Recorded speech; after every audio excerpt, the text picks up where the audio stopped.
Right, morning, welcome back to the Upload TV. Thanks for joining myself, the average golfer, Joey the Tweet, as ever. It's perched on his stool.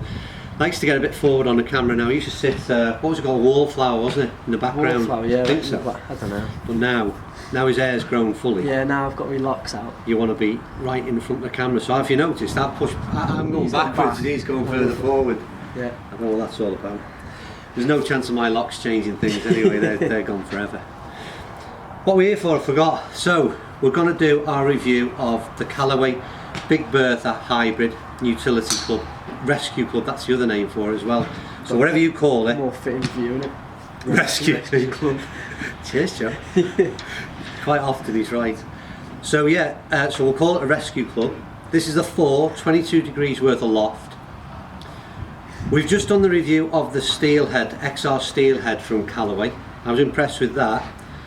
We're going up a notch in terms of price bracket here, because the Big Bertha has been brought out at the same time, or pretty much within a few weeks of each other. A bit more science packed into this, but more importantly, or maybe it's not importantly, but in terms of the reason you're paying more for this club is the amount of levels of adjustability that are in it. Which to me is not a good enough reason to buy a different club, because as I've said on a number of videos, if you buy a club with the right setup for you, I don't really see the point in the adjustability factor at that later date. It should be a case of leave it where it is and at the settings that it's at, and that's you done. There's some, but I suppose the argument to this is there's a lot more adjustability to allow a more bespoke fit to your personal setup. So I get that logic, don't get me wrong. There's also some interchangeable weights that are placed at the back of the club head. This is a 10 gram weight that we've got in at the moment, and a regular shaft is all we've got in terms of being able to a demo club. So aesthetics first of all. Steelhead is described as a matte grey finish. This is probably looks very similar in fact, but it's a slightly gloss finish to it. Same colours. It's again less bulbous at the end, the more classic utility shape if you like. Just I had issues with the Steelhead in the way it sat behind the ball. The sort of club face and top line of the club head seems to be pointing in different directions to me, but this is again much more square at an impact, or at address rather. So for me, all round a better looking golf club than the Steelhead, and overall, yeah, nice looking utility. Slightly, excuse my sniff as well, like I said on the previous video. Got the remains of man flu knocking about, so apologies for that. Nice and warm there, Joe. Yeah, it's like summer. It's a bit cold, isn't it? I'm not moving because I can't. It's like Monday morning. I don't know the date. 8th of November, is it? 7th or 8th of November. Yeah, but it's pretty cold out there. Yeah. The sun is shining. You can't get obviously the brightness. The sun is shining, but we're sat in the shadow in this bay, and it's blinking freezing at the minute. At least I've got the. At least I'm hitting golf balls, so a bit of movement. Anyway, on to performance of this golf club. That's it, ball, Joe. We ready yet? Yep. Go ahead.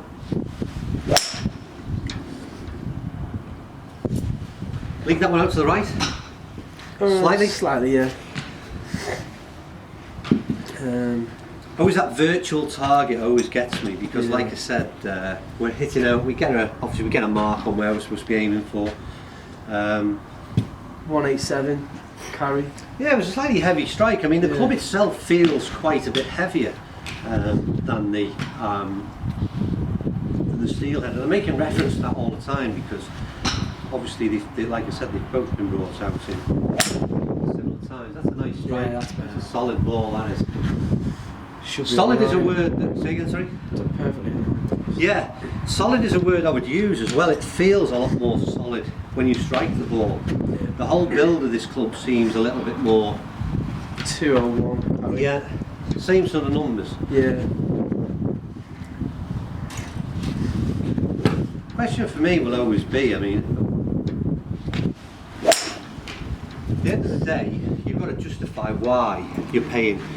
Clicked out slightly right? Yeah. Yeah, it's not a good shot at all.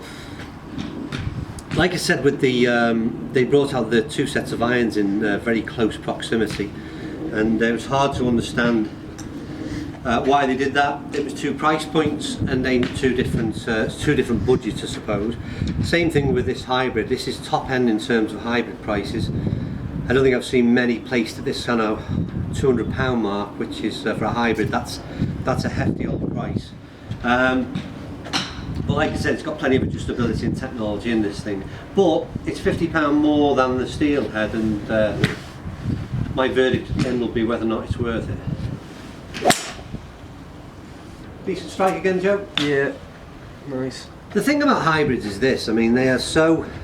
It's Monday morning and I'm hitting kind of, well, a little bit of a wall, but these aren't the best strikes in the world, but what you've got to admire from technology and from a hybrid in particular really is that ease in which it is to get airborne and to get a decent strike out of not the best swings in the world.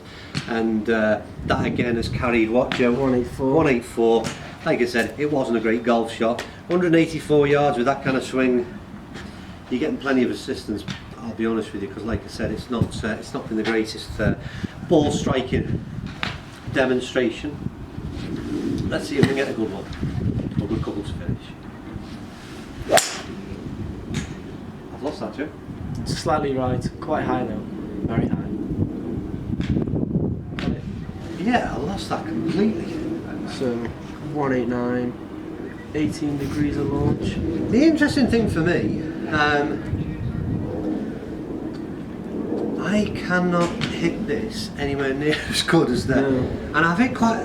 My performance, like I said, isn't great. We're restricted. Don't forget to sort of 5-6 balls or whatever to keep this video short and sweet.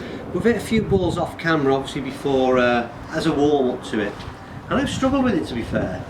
Now again, with the amount of adjustability that's in the club, maybe it's just a case of, you know, this isn't right for me, and it needs a change in the setup.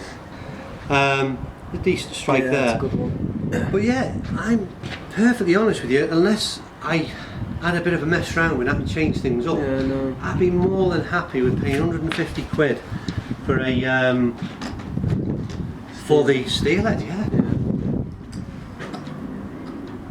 Which is the other thing which just draw my mind back to, complete opposite to the situation with the irons that they brought out.